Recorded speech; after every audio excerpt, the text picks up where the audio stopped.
So, which kind of shocked me because he well, wasn't always like that. I don't find that Or shocking. either I didn't know that. I don't find it shocking. I mean, so far, the way you describe him, you haven't said anything shocking. I mean, there's plenty of reasons to be disgruntled with the church. There's plenty of reasons for people to Mm-hmm. fall out with religion. There's plenty of reasons for Mm-hmm. people to question God right now. And so, I mean, he don't sound all that crazy to me. What I am suggesting, as I suggested a moment ago, what's happening. You are still on a journey of finding words, even for yourself. You're still learning Yes. and transforming for yourself.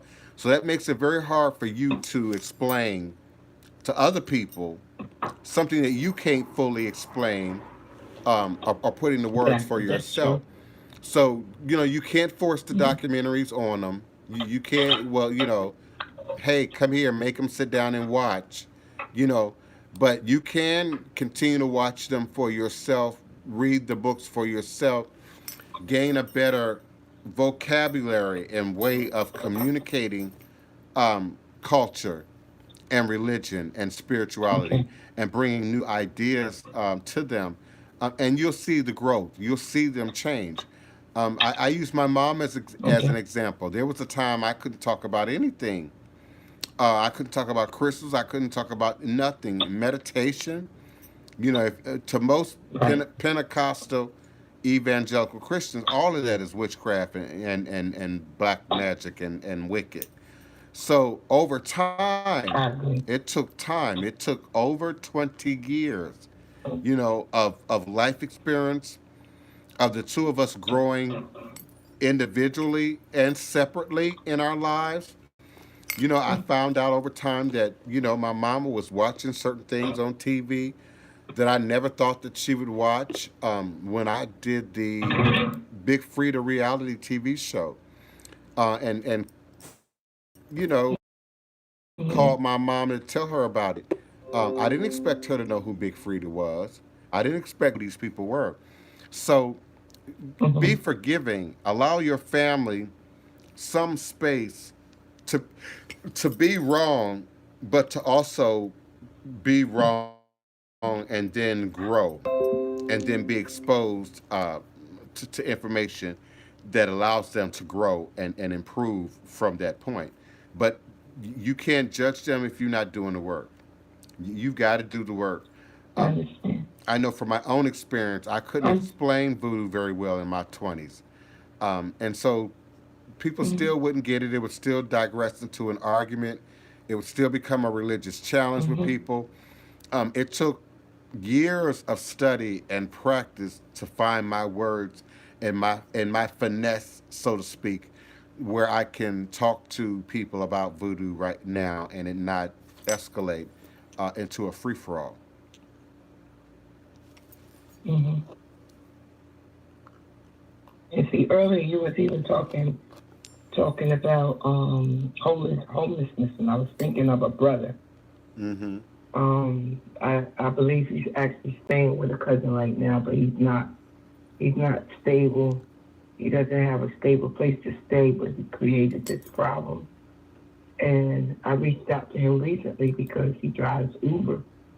I reached out to him just to see if he was okay, and he lashed out at me like he's angry with me because she's blaming his situation on me, whereas he created this problem for himself, and he hasn't been able to see what he's done wrong, or even, try to like compromise. And like I want to help him if I can, but I don't want to fight because, again, when if I do wrong, I'm the person who's usually able to admit that I do wrong when I realize I'm wrong. But he's not that type of person, and I don't want my brother to suffer out there in battle Yeah. because I don't have no room for that in my life. How do you help somebody who's otherwise angry with you because they didn't get their way, and then they be in this situation? Okay, but is he angry Because you that can stay he with gets away, somebody or and then that after a or that while they turn around and put you out.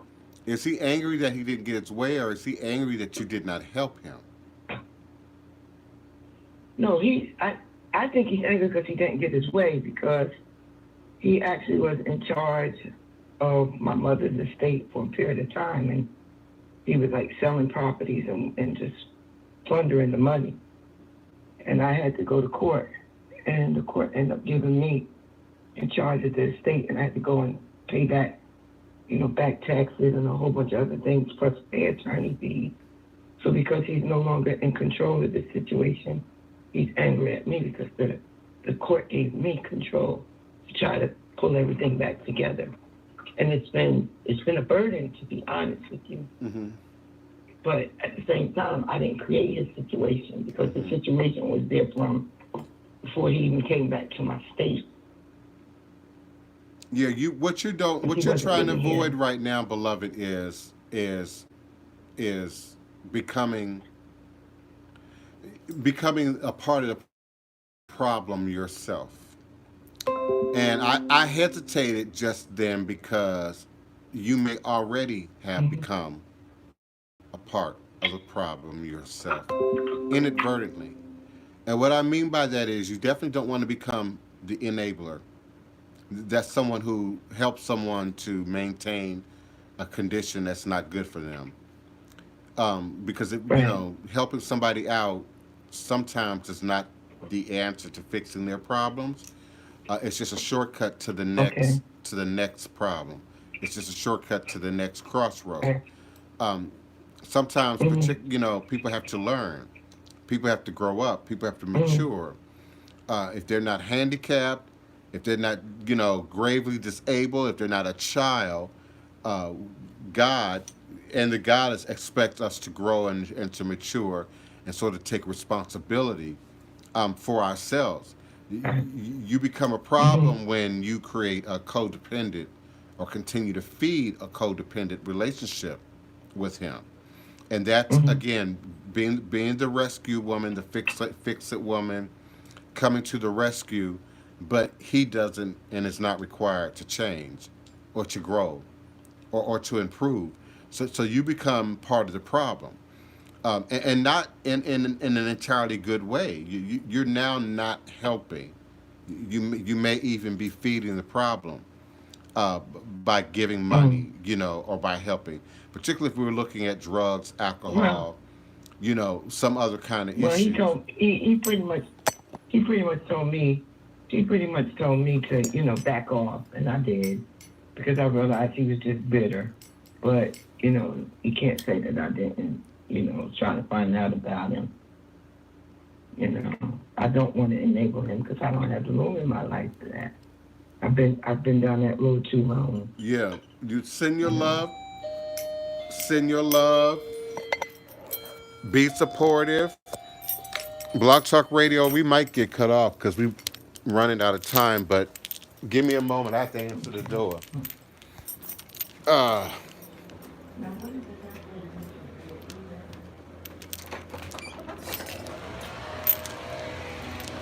who is this? Hey, I'm live on air right now. Hold on. That's my neighbor who has been away since the ugly virus, coming to pick up their mate. Here you go. But I can't really talk to you right Okay, now. I know. I'm live on air. That's okay. Thank you. Uh, okay, please forgive me, Blog Talk Radio. I'm back. I had to answer my door. Yeah, you don't want to Okay. create, beloved, a codependent scenario, literally and figuratively. You know, when I say literally, giving money necessarily, and that's not helping. Always showing up, and that's not helping. Always being the fallback woman, and that's not helping. So that's one way. But then there's also that emotional Right. enabling. There's some people Mm-hmm. who I don't hold conversation with because it's going to be negative. It's going to be toxic. Yeah. Now, that's not Mm-hmm. every negative conversation. There's some negative conversations I will entertain.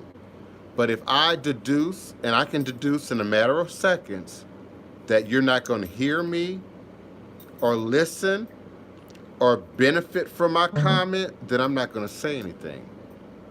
It's not worth my time. So you've got to stop feeding the sad story, the sob story. In the 12-step program, they call that the war stories. You have to stop listening to Mm-hmm. that. You have to stop being present for that. When he goes Okay. into the negative, that's the end of the conversation. And you might have to say, "Hey, hold on, somebody's at my door. Let me call you back." But get out Okay. of it. Now. When that don't work, I hang up. One of my best friends love to argue, love to debate, and when it gets heated into that level, click, click, Mm-hmm. I hang up. I've been there. You're not going to I've hear been me. there. Believe me, I've been I there. can't get through. I, Now the next day everything is cool, and I can explain myself often the next day.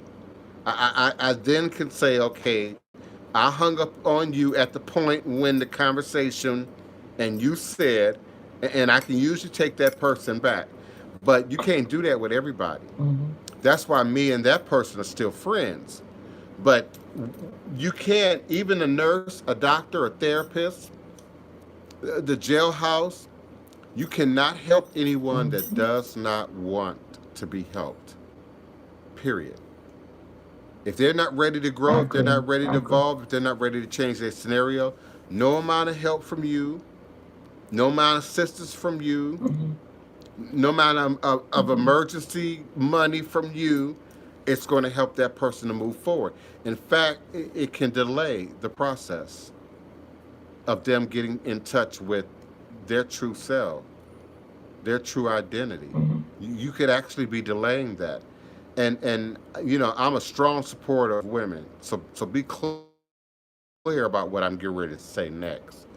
But women are often in the position of Mm-hmm. enabling and keeping nonsense and bullshit going when all they have to do is stop.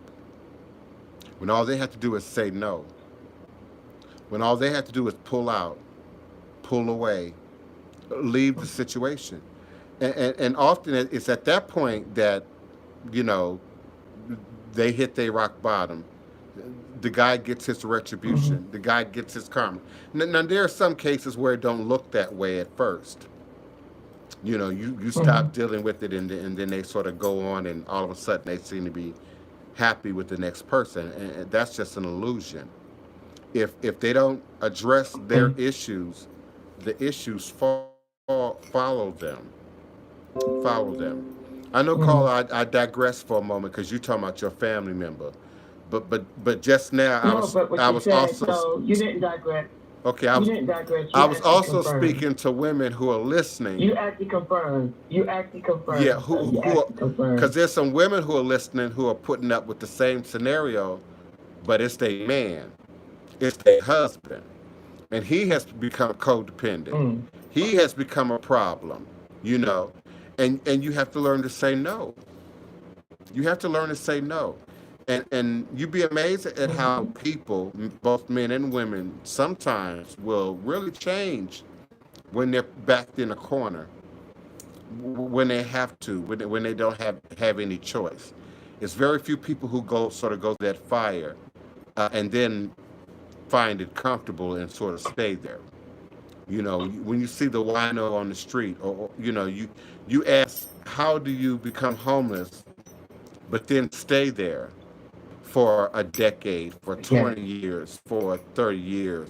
So a person has to really want different, have to really see different, have to understand that there's a different life, a different option Yes. to, And to the life you're and living it's right so now. strange because it's funny you say that because how I perceive my conclusion of happening with him is my mother enabled him and other brother and his sister. But the other brother is okay, he has home or whatever. I would see him as just he ran. Mm-hmm. ran out and hid. He didn't want to be responsible. The younger brother was definitely enabled by my mother way into adulthood. I'm talking about when he was in his 40s. Mm-hmm. My mother passed when I was 46. He's 2 years younger than me. Um, my sister was in her late 50s, and it wasn't until after my mother died that everybody began to see that she was completely dependent on my mother and actually abusing her. And I was the only one that was outside the house, like outside of my mother's responsibility, financial responsibility, Yeah. because I was married and working and all that. But everybody else had the potential. Mm-hmm. So to make a long story short, I could be wrong with my conclusion, but I don't think I am. They saw me as being stable and having support because my husband worked hard and takes care of the family. But they don't realize that we struggle together. Yeah. Ain't nobody give us anything. Yeah. And that happens in So most after families. my mother after my mother died, I had no idea. I learned after my mother died and all of how I have to live and my struggle and serving the job and trying to hold it all together, being superwoman. I had no idea how much envy and malice was in my bloodline. Like really, I had no idea. And it was like a gut kicking experience. Like every time I get deep in it, it's Mm-hmm. like someone kicked me in my gut. So moving forward, I eventually had to stand up for myself, and I'm trying to do what I need to do Mm-hmm. moving forward, even in the midst of all this pandemic. Yes. I'm still gonna do what I Yes. have to do. And then my kids started having problems. So it's been a lot, but I know my ancestors are guiding me. Sometimes I don't understand, but I know that I'm being watched over and I'm guided. That I know. Well, I'm certainly So here for I you, pay homage beloved. to them for that. I'm certainly here for you. I appreciate your comments. I appreciate your call and your Thank active you. participation in the show. Of course, if you want to discuss further, if you want to look at a reading or doing any kind of work, you can also contact me at my website and at my email, and I'll be more than happy I to surely will. assist you. Really, I wish I could meet you. At one point, I was trying to come to New Orleans. I was Yes, supposed to go to New Orleans, but I didn't go because I was afraid to travel alone. yes. Well, I'm But going. I'm gonna make it down there when the dust settles, definitely. But I do want to talk to you beforehand. Well, I appreciate you, beloved, and I look forward to having an opportunity to assist you in your endeavors. I appreciate you too. I'm going to move forward. Appreciate you too. I'm going to move forward. We've done 2 hours and 45 minutes today. And I appreciate each and every one of you and your time and love and support and energy and ashe that you bring to this sacred space. Remember the creation of sacred space, inner sacred space and outer sacred space. Is crucial, it's critical to any spiritual endeavor, to any spiritual growth, any spiritual development or maturity. One must create sacred space. And always, spiritual power lies in its efficacy, its ability to create lasting, tangible, reliable, repeatable, documentable results right now, right here, not tomorrow, not after we die, not after we go to heaven, right now, in this most present moment in time space. Remembering that all is truly and indeed a blessing if you can just see beyond the veil, for it's all just an illusion and a test, and one of the greatest divine mysteries of this life cycle. Be different, be yourself, be yourself, be neighborly, be hopeful, be creative, be calm, be good, be present, be still, be meditative, be contemplative, be kind, be well, be safe, be happy, be grateful, be patient, be prayerful, be mindful, be conscious, be aware, be love, be proactive, be available, be strong, be phenomenal. And by all means, stay home. Stay home. Stay safe and stay home. All is truly and indeed a blessing. Ashe. And Oda.